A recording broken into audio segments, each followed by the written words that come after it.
আসসালামু আলাইকুম, welcome back to my channel. আশা করি সবাই ভালো আছেন। আবারও নতুন রেসিপি আপনাদের সাথে শেয়ার করব, চিংড়ি মাছের মালাইকারি।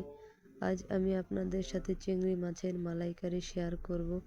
অনেকে চিংড়ি মাছের মালাইকারি রান্না করার পর খেতে অনেকটাই সুস্বাদু হয় না, দেখতেও সুন্দর হয় না।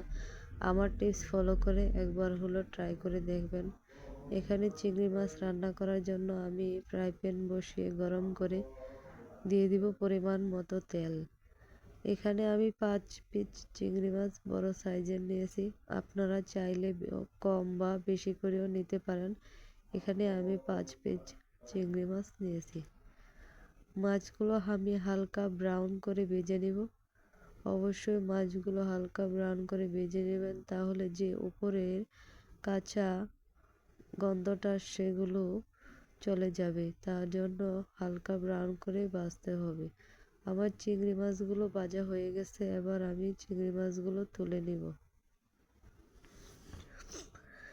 চিংড়ি মাছগুলো নামে নেওয়া হয়ে গেলে এখানে আমি যে চিংড়ি মাছ ভাজা তেল আছে সেই তেলে আমি বাকি রান্না করার জন্য এখানে 1 কাপ পরিমাণ পেঁয়াজ রসুন পেস্ট দিয়ে দিব একটি তেজপাতা। আমি এখানে মশলা অ্যাড করব, দিয়ে দিব এখানে আমি 1 চামচ লবণ, দিয়ে দিব 1 চামচ আদা বাটা। মশলা যত কষাবেন ততই আপনার রান্নার টেস্ট বেড়ে যাবে। যতক্ষণ মশলার উপরে তেল ভেসে না উঠবে ততক্ষণ মশলা কষাবেন। এখানে জিরার গুঁড়া দিয়ে দিব 1 চামচ, মরিচের গুঁড়া 1 চামচ, আধা চামচ হলুদের গুঁড়া দিয়ে ভালো করে মশলাগুলো আমি মিশিয়ে নিব। মশলাগুলো ভালো করে মেশানো হয়ে গেলে এখানে আমি দিয়ে দিব 1 কাপ পরিমাণ মতো বাদাম বাটা। আপনারা চাইলে চীনা বাদাম বা কাঠবাদাম যে কোনো বাদাম ব্যবহার করতে পারেন। এখানে আমি 1 কাপ পরিমাণ লিকুইড তরল গরুর দুধ দিয়ে দিব। ভালো করে এখন মশলাগুলো কষিয়ে নিব। যতক্ষণ উপরে তেল ভেসে না উঠবে ততক্ষণ পর্যন্ত আমি মশলা কষিয়ে নিব। দেখুন আমার মশলাগুলোর উপরে তেল ভেসে উঠেছে। এখানে আমি 4-5টা কাঁচামরিচ দিয়ে দিব চিংড়ি মাছগুলো আগে থেকে ভেজে রাখা সবগুলো আমি একসাথে দিয়ে দিব। ভালো করে এখন চিংড়ি মাছগুলো আমি কষিয়ে নেব মশলার সাথে।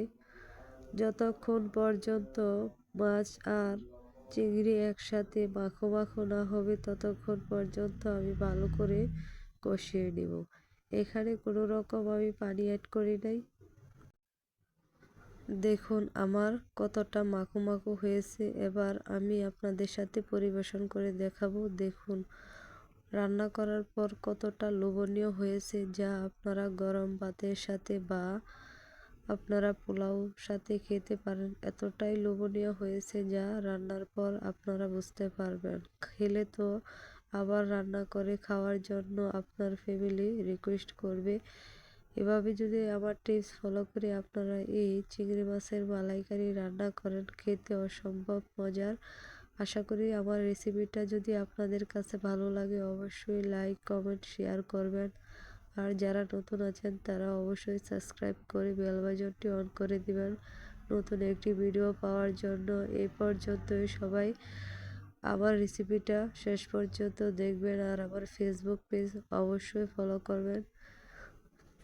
কতটা লোভনীয় হয়েছে দেখার পর আপনারা অবশ্যই বুঝতে পারবেন। এই পর্যন্ত সবাই ভালো থাকবেন, সুস্থ থাকবেন। আবারও নতুন রেসিপি নিয়ে আসবো। আল্লাহ হাফেজ।